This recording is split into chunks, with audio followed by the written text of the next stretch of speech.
ایک خاندان کے لوگوں کی جوتیاں سیدھی کرتے رہیں گے. یہ ہے سیاسی جماعت. عدالتیں. عدالتوں کا مطلب پاکستان میں یہ ہے کہ وقت اور پیسے کا ضیاع.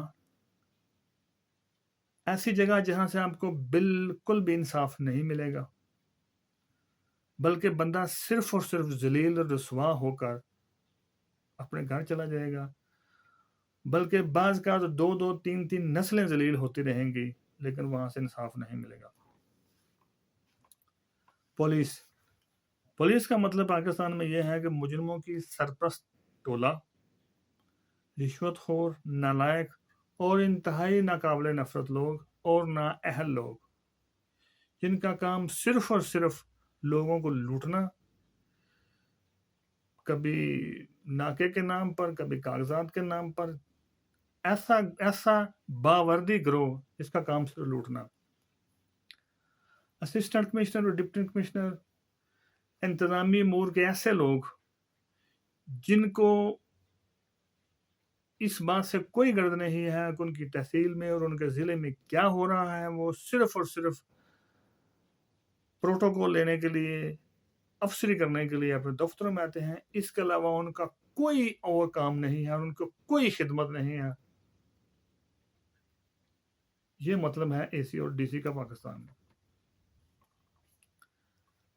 سرکاری ہسپتال ایسی جگہ جہاں لوگ ذلیل ہونے کے لیے یا مرنے کے لیے جاتے ہیں یا دھکے کھانے کے لیے، اور ایک خاص ٹائم ہے جس کے اندر ان کو کوئی ڈاکٹر دیکھ لیتا ہے، ورنہ ایسی جگہ ہے جہاں کسی بندے کا جانے کا دل نہیں کرتا.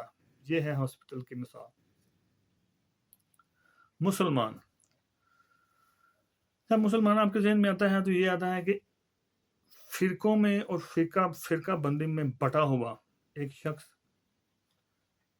ان پڑھ، جس نے کبھی خود سے کچھ پڑھنے کی، دین کو سمجھنے کی کوشش نہیں کی، مولویوں کے ہتھے چڑھا ہوا ایک آدمی، ایک گمراہ، توہم پرست اور عمل سے بالکل خالی،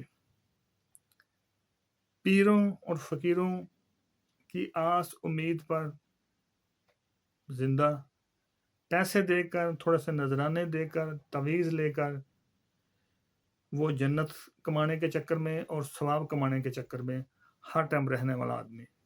یہ ہے ایک مسلمان کی تعریف پاکستان میں. سرکاری ملازم. سرکاری ملازم سے مراد یہ ہے کہ ایک ایسا کام چور آدمی جو کام نہ کرنے کے پیسے لیتا ہو، دفتر جاتا ہو، کبھی نہ جاتا ہو، لیکن وہ اپنے مہینے کے بعد تنخواہ ضرور لے لیتا ہو. رشوت خور اور کسی بھی کام کے لیے نامناسب آدمی.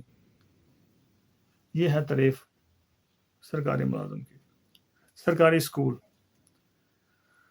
سرکاری اسکول جہاں صرف اور صرف غریبوں کے بچے پڑھتے ہیں یا ایسے لوگوں کے بچے پڑھتے ہیں جو اپنے بچوں کو کسی اور اسکول میں، بڑے اسکول میں داخل نہیں کروا سکتے، تو ان کے بچوں کے پڑھنے کی جو جگہ ہے اس کو سرکاری اسکول کہتے ہیں.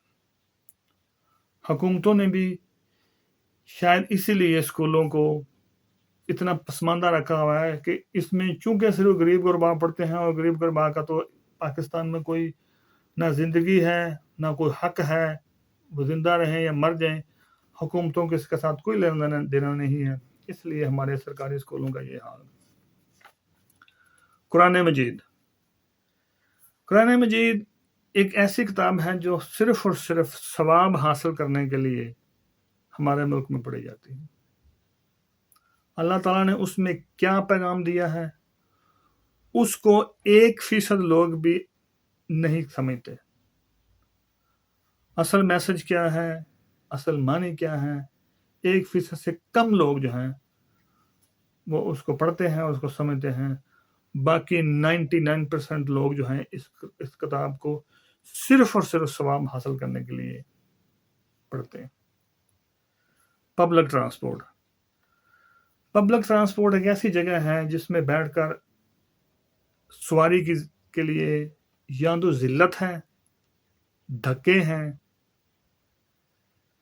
یا اس کے لیے موت ہے. کوئی راحت، کوئی سکون پبلک ٹرانسپورٹ میں پاکستان میں نہیں ہے. ایک عام آدمی، جب ایک عام آدمی آپ کہتے ہیں تو اس سے مراد یہ ہوتا ہے کہ ایک ایسا شخص جو بالکل بے اختیار ہے، جس کی نہ کوئی سنتا ہے، نہ اس کو کوئی عزت ہے، نہ اس کی کوئی قدر ہے.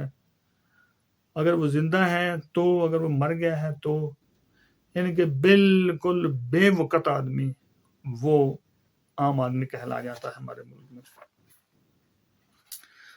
ناظرین، یہ اس ملک کا حال ہے جس ملک میں مسلمان رہتے ہیں، مسلمان حکومتیں ہیں، اور مسلمان جو یہ کہتے ہیں کہ ہمارے پاس شریعت موجود ہے، ہمارے پاس قرآن مجید موجود ہے، ہمارے پاس اسوہ حسنہ موجود ہے، سنت مطہرہ موجود ہے.